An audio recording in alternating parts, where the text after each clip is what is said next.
Hi, Natalie. Jeff Allen here. I just saw your post about the thing about document stats that you were making a comment about document stats by somebody else, and does this exist in Google Docs? And then you explain, kind of asked, is there, any way to create or automate, digest versions of content so you can absorb things in a couple of minutes, and that speech and videos take longer, and it's longer to consume them, and all that, and then went on to time availability and everything, and I have a different opinion on this. And it's okay to have different opinions, right? I actually make a lot of videos, but I don't try to produce professional videos. And I can actually create content much, much, much faster than written. And I can create way more content that way. And then I can produce the written content by just throwing the videos into a subtitle creator, and then it'll create a transcript. So I can get the content if I want written, but it sounds natural too, right? And writing scripts. The whole thing of people making videos is they write scripts, so they create written scripts to create videos, which is not what videos are, right? So I take this. I kind of go back and say, and then we're talking about people's preferences and learning all that. Well, I look at it to think that of the we're going to say that we have 8 billion people in the world today, 7 or 8 billion. Let's say of the 15 billion people that we know that have probably existed for 7,000 languages, or 8,000 or 9,000, whatever.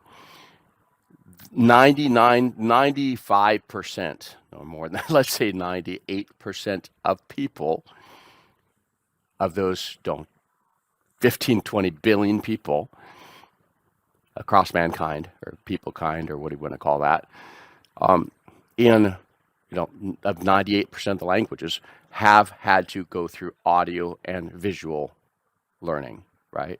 I mean, everyone's done this. Everyone has done this. No one has not gone through that except for a very, very, very, very, very minute part of the population who are hard of hearing, deaf, or whatever, right? Or that were put up in a cage, right? Like Genie. But everyone has gone through the audiovisual learning. It's a fourth thing. No one can do it. And only a very small portion of the overall global number of people have learned to read. Because reading and writing is really a northern country thing, right? So, Western countries, northern countries, what do you want to call them, right? But only a small port of the elite population has learned to read, and we're trying to get literacy to be to other cultures, right? We're trying to do that, but we're not there yet at all for the majority of the world. So audio and visual is the norm, and that's how people have learned to grow up. Writing is an unnatural thing. It's a learned habit. It's another language, but it's a learned habit by a small portion of the overall world population. So then I come to so that's a normal way for people to learn. Now the problem, we come to this thing of time commitment, time availability. That is a Western world problem. And it was funny. I've been actually doing a bunch of videos on cultures, and recently, and of the past year, and comparing cultures, and time control and not uncontrol is one of the key factors of analyzing any culture and categorizing any culture, according to Melissa Lamson. And then there are others too, Hofstede and Hodgson, that talk about this. And I give the references and stuff in the books.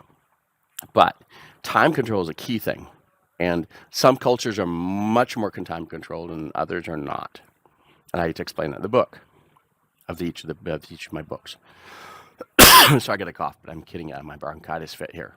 But the thing was really important. I was at a lunch in a restaurant a week ago on Saturday, and I saw a bunch of Africans from different countries sitting at a table discussing for hours. It was amazing. I was in there doing a bunch of other stuff, and I was just watching them. I mean, kind of in the corner of my eye, and watching what they do. And they were just sitting there discussing, taking time. And I went up and talked to them afterwards. Sorry. And I just said, "You guys are amazing. You're just totally amazing here in Paris." I said, I said in my book on working with Africans, I talk about how Africans are, in general, are not time controlled. And they actually started saying that, they said that time is something that we all have the same amount of time. But they said the problem of they would deal with time. And I talk about consensus. People don't want to come together in Africa or in Caribbean and want to come 5 times to a meeting, to walk to the thing 5 times, right? Because they don't have cars, right? So they want to come to the meeting 5 times. Like the Germans want to come there, just drive to it 30 minutes, have a meeting and make decisions and come back. It's all, just time controlled. But I said the Africans or Caribbeans, they don't want to come back 5 times. They want to have consensus and get it done once, because it's just too long of a trip to get there. In general, yeah, I mean, I'm kind of stereotyping it, but a lot of people said this is true in general. And so this set of 5 people, one of them said, he said that the problem with you Europeans is that you try to do too many things in the amount of time that you're allowed to do in a meeting. He says you're trying to treat too many subjects and too many things. He says what we do in our African cultures is we just do less things in the period of time we make the decision. We don't try to cover too much ground. We just do less, but we do it right and get it done and get decisions and consensus. And I thought that was really key. So this comes back to the whole thing of time availability. This whole thing of accessibility to people with different time availability is a Western world, first world problem. It's not the problem of the entire third, fourth world. It's not, because people have time. So we have invented our own problem here, okay? And so we're trying to apply that to everybody else in the world with our content. But the majority of the world has grown up with audio and visual learning. So we're trying to put this written thing onto the rest of the world, which hasn't grown up with writing and literacy. You see what I mean? So, and I've been kind of going on this, I've been on this kind of rethinking, reset, recalibration mode for the past year as I'm thinking about this.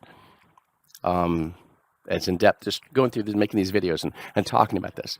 And if what happens is written content, you know what? We're missing 75% of the communication stuff, right? So what happened here is right here, I'm doing a video, okay? Now I'm at McDonald's out in the patio, right? And it's late at night, but I got the lights here. You can hear me coughing. You can hear I'm struggling with that, right? You can hear my intonation, my voice. You can hear my speeding up the stuff. You can hear where I'm accenting things and putting emphasis on things. You can see my gestures where I'm really emphasizing it. And that's communication, right? But when you take it all, when you do written, you strip it all out. Unless you kind of want to add in a few little punctuation marks and capital letters and some things to kind of make it. But we just lose all that, right? Now, subtitles I've tried to do, they got this new waveform subtitles. So it tries to kind of read that. It's kind of different forms, the fonts and stuff. But we're just trying to do what we already do in voice, right?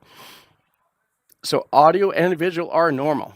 It's the standard. The rest written is not the standard. And I think this is where we need to have a reset. And the time availability and time thing, again, is a Northern culture, Western world problem. So I'm being very emphatic about this, and I think it's really important as I'm thinking about this in depth, as I'm looking at more cultures and making a lot of books about cultures and working with cultures and lots of problems, cross-cultural problems, is about this.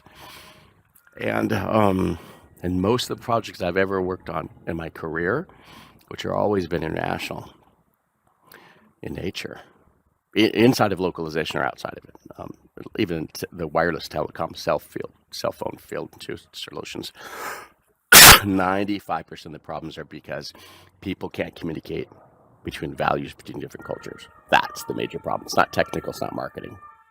It's just people don't know how to communicate on some value stuff. So that's all I want to say for that. But hey, great. I love having these things, right? Now, I probably said more content we can do, but hey, you can speed up the video to 1.5, 1.75, or 2 and make it faster, right? And you get 75% in the communication and the audio and the visual and the coughing and all that too, right? and the intonation. You get 75% more communication out of that, which you don't get if we're just reading a summary, right? So executive summaries don't always work. So, well, I'm finished up, and I got some LinkedIn ding, ding, ding, so I got to go deal with those. Okay, take care. Thanks so much for the debate and discussion. I think it's great. This is great stuff. That's why we're here on LinkedIn and networking discussing.